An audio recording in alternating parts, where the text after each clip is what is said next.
नमस्कार, जय हिंद, वंदे मातरम। स्वागत है आपका हमारे यूट्यूब चैनल पर। आज हम इस वीडियो में सामान्य हिंदी व्याकरण से संबंधित टॉप 20 क्वेश्चन हल करेंगे और उनको समझने का प्रयास करेंगे कि एक ऐसे क्वेश्चन हल होंगे और एक एक क्वेश्चन को हम विस्तार पूर्वक समझाएंगे। आपको ये वीडियो बहुत बहुत बहुत अच्छा लगेगा।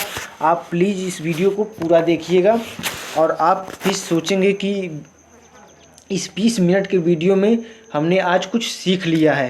यानी कि सभी हिंदी चैप्टर के हमने 2, 3, 4 क्वेश्चन इसमें इनपुट किए हैं, जिससे आपको बहुत ही एग्ज़ाम में फ़ायदा मिलेगा। तो चलिए वीडियो को शुरुआत करते हैं बिना किसी देरी के।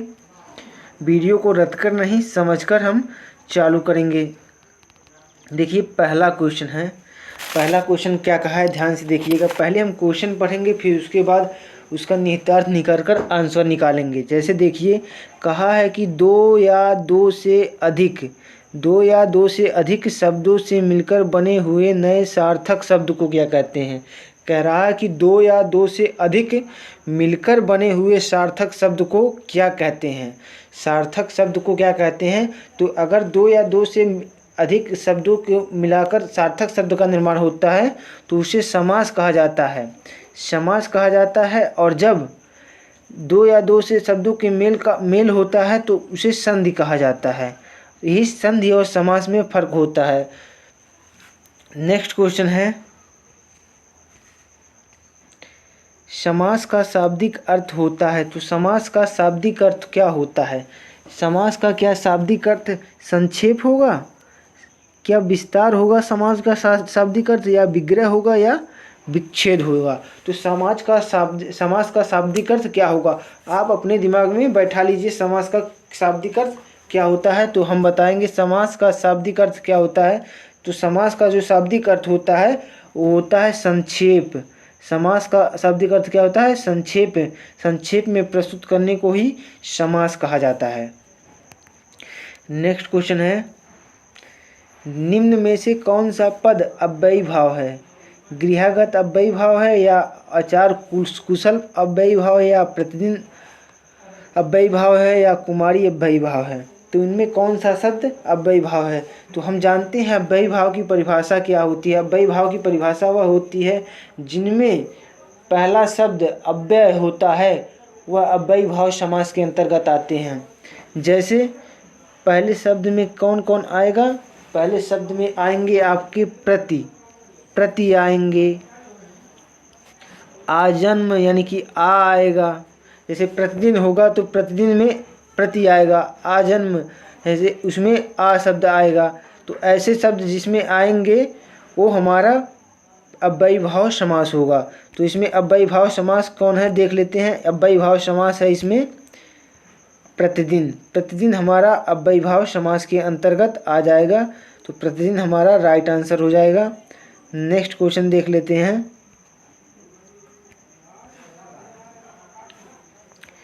कह रहा है कि जिस समास में उत्तर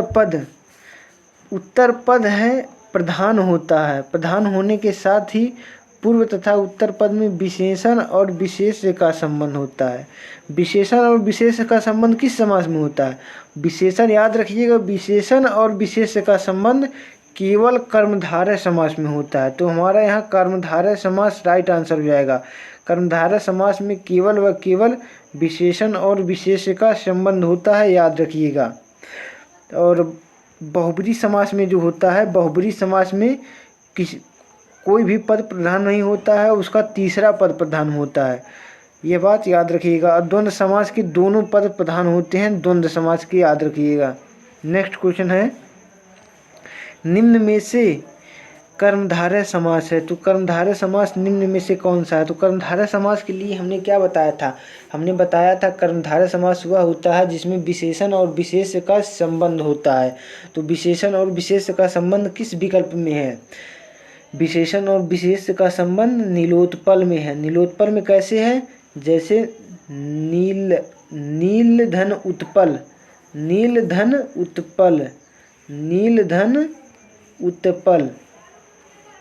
यानी कि नीलोत्पलम को हम कर्मधारय समास के अंतर्गत रखेंगे। इसमें जो माता पिता है ये द्वंद्व समास है, क्योंकि इसमें विलोमानुपाती संबंध है। और चतुर्युगम को हम द्विगु समास में लाएंगे, क्योंकि यह चतुर जो है वो द्विगु समास के अंतर्गत आएगा, इसलिए संख्यावादी का बोध करा रहा है, इसलिए द्विगु समास के अंतर्गत आएगा। नेक्स्ट है चक्रपाणी, यानी कि चक्र हाथ में है जिसके, यानी कि ये तीसरे शब्द की तरफ इशारा कर रहा है, तो यह आएगा हमारा बहुब्रीहि समास के अंतर्गत। यानी कि हम चारों ऑप्शन देख लिए कि कौन कौन किस समास के अंतर्गत आता है। नेक्स्ट क्वेश्चन देख लेते हैं। कह रहा है कि जिस समास में दोनों पद अप्रधान होते हैं वहाँ पर कौन सा समास होता है। तो हमने बताया है कि जिस समास में जो दोनों पद अप्रधान होते हैं और तीसरा पद प्रधान होता है तो वहाँ बहुब्रीहि समास होता है। जैसे कि गंगाधर, गंगा है जिसने धारण की हुई, अर्थात शिव जी प्रधान है, न कि गंगा न धर। इसमें गंगा और धर दोनों अप्रधान हैं, जबकि शिव जी प्रधान है, अन्य तीसरा पद प्रधान होता है, तो इसमें बहुब्रीहि समास आता है। याद रखिएगा, बहुब्रीहि समास में तीसरा पद प्रधान होता है, याद रखिएगा। और कारक शब्दों से तत्पुरुष समास का निर्माण होता है, और द्विगु समास में अंकों का खेल होता है, और द्वंद्व समास में विलोमानुपाती का खेल होता है, याद रखिएगा। ऐसे ही हमारे समास के सभी टॉपिक क्लियर हो जाते हैं। नेक्स्ट क्वेश्चन है, कह रहा जितेंद्रिय, जितेंद्रिय में कौन सा समास है। जितेंद्रिय में क्या द्वंद्व समास है, या बहुब्रीहि समास है, या तत्पुरुष समास है, या कर्मधारय समास है। तो जितेंद्रिय का पहले अर्थ देख लेते हैं। जितेंद्रिय का मतलब होता है जीत ली है इंद्रियों को जिसने, इंद्रियों को जीत लिया है जिसने, यानी कि इंद्रजीत ने, यानी कि इंद्र भगवान जो होते हैं उन्होंने इंद्रियों को जीत लिया है, यानी कि न इसमें जीत प्रधान है न इंद्र प्रधान है, इसमें केवल तीसरा पद प्रधान है, वो इंद्र भगवान प्रधान है, तो इसमें बहुब्रीहि समास हो जाएगा हमारा राइट आंसर। और द्वंद्व समास में हमने पहले भी बताया कि दोनों पद प्रधान होते हैं और आपस में विलोमानुपाती का संबंध होता है। तत्पुरुष समास में कारक का भेद होता है, और कर्मधारय समास में विशेषण और विशेष्य का भेद होता है, याद रखिएगा। नेक्स्ट क्वेश्चन है, देवासुर में कौन सा समास है। कह रहा है कि देवासुर जो होता है वो कौन सा समास है। देवासुर, एक बार ध्यान से देवासुर को पढ़िए और उत्तर में बताइए कि देवासुर में कौन सा समास होगा। तो देवासुर को ध्यान से पढ़ने पर, इसका विच्छेद करने पर हमें आएगा देव धन असुर।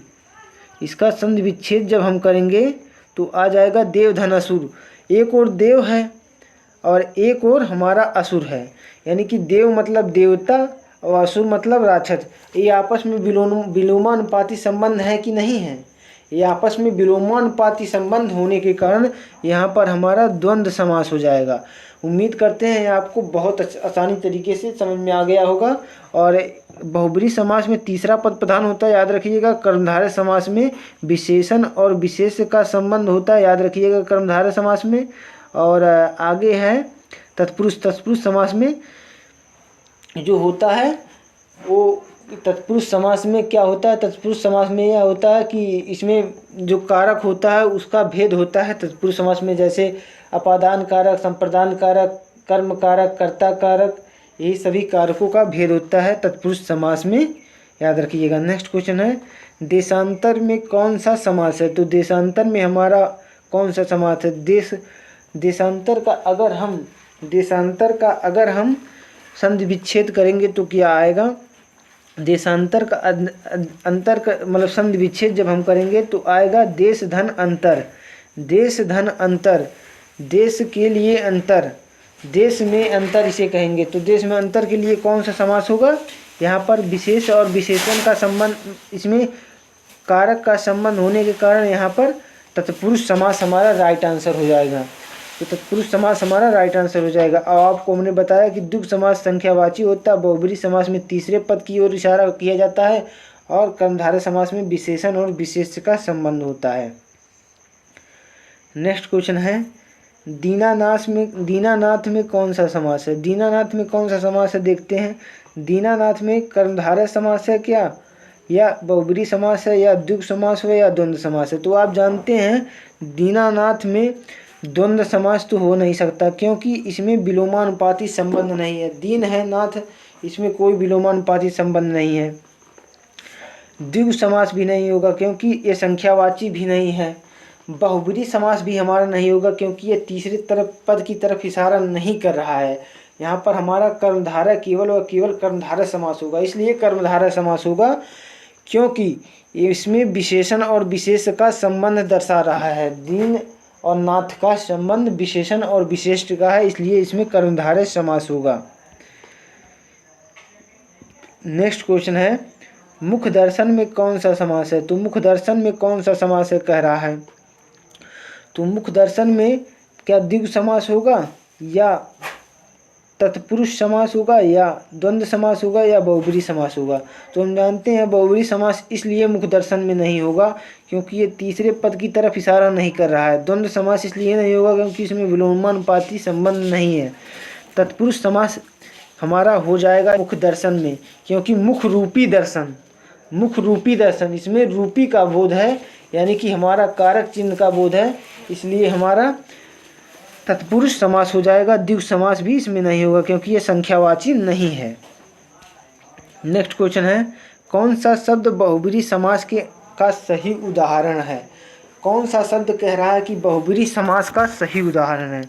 क्या निस्दिन बहुब्रीहि समास है, क्या त्रिभुवन बहुब्रीहि समास है, पंचानन बहुब्रीहि समास है या पुरुष सिंह बहुब्रीहि समास है? इसमें कौन सा शब्द कह रहा है कि बहुब्रीहि समास है? तो हमारा इसमें निस्दिन क्या हो जाएगा? तो निस्दिन हमारा बहुब्रीहि समास नहीं होगा। निस्दिन हमारा होगा निस्दिन। निस्दिन का मतलब होता है प्रतिदिन।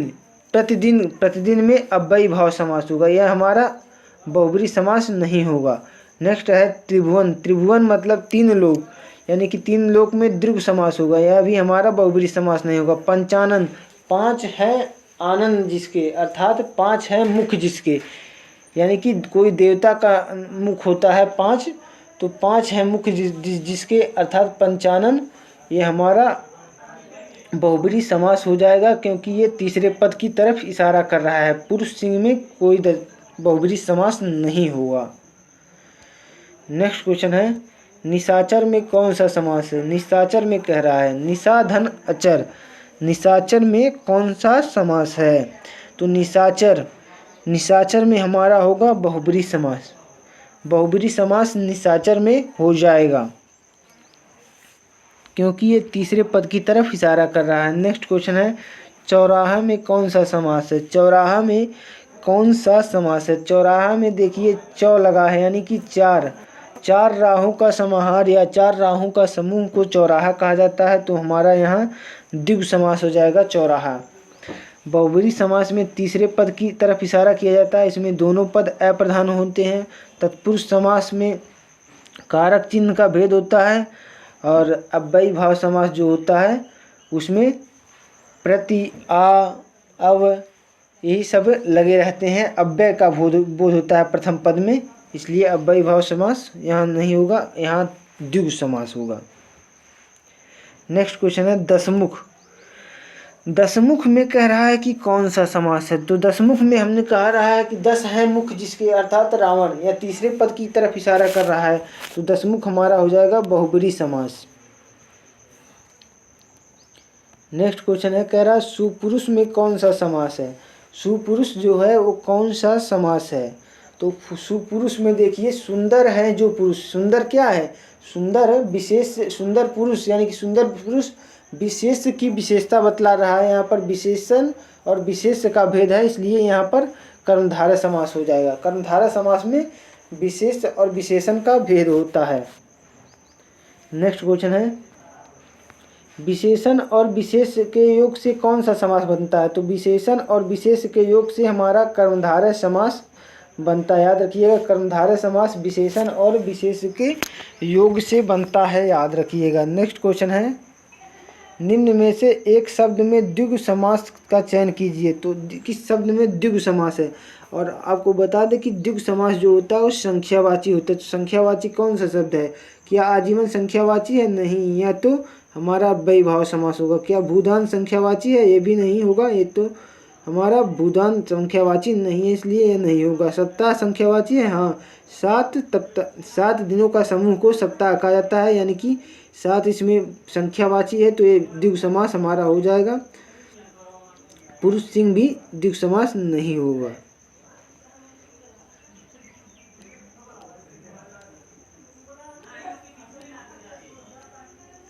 नेक्स्ट क्वेश्चन है, किस समास के दोनों शब्दों के समानाधिकरण होने पर कर्मधारय समास होता है? तो किस समास में दोनों शब्दों के समानाधिकरण होने पर कर्मधारय समास होता है?